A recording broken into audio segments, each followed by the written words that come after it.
အားလုံးပဲမင်္ဂလာပါဒီနေ့ကတော့ကိုစီချမ်းကိုသွားမယ်ဘလော့လေးပဲဖြစ်ပါတယ်ဒီမှာကျွန်တော်ဟိုပါပေါ့နော်ယထာစောင့်နေတာဖြစ်ပါတယ်ယထာ9:45ဆိုထွက်ပါတယ်စုကိုဖေးကျစ်စစ်အေးကနေအနီးဆုံးယထာဘူတာနဲ့စောင့်နေပါတယ်နော်ဘလော့လေးကိုလည်းအားပေးကြပါဦး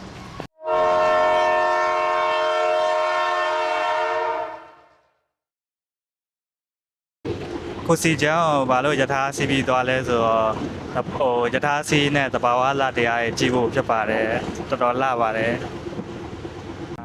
ယထာလက်မကိုယထာပေါ်မှာပဲဖြတ်ရအောင်နော်တယောက်ကို24ဘတ်ပဲကြာ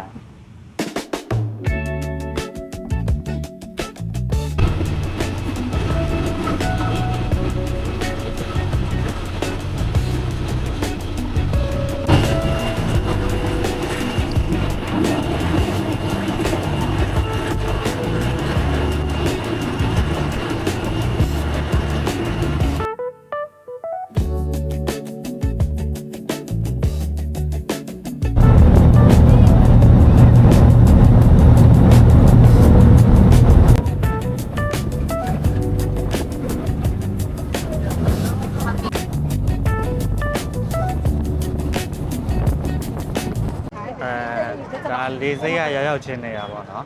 လေးစိတ်ရရောက်ချင်းနေရမှာဒီမှာဆိုင်ကယ်ငားလို့ရတယ်သူက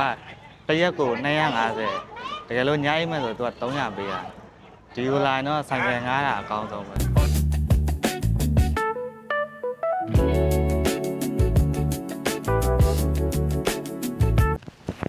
အခုကတော့ဟိုတယ်ရောက်ပါပြီလေစီးပြီးတော့မိနစ်40ကြာပြီးတော့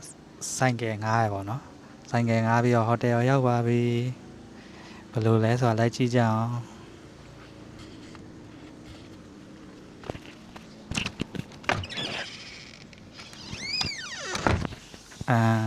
အကိုဒါနေပြီးတော့တပတ်ကြိုခင်ပိုကင်ယူတာပါเนาะစီပြူခံသူ့ရဲ့ view လေးပါ view လေးကတအားလာပါတယ်ကိုစီချမ်းမှာကိုစီချမ်းရောက်ပါပြီစီပြူခံလေးပေါ့နော်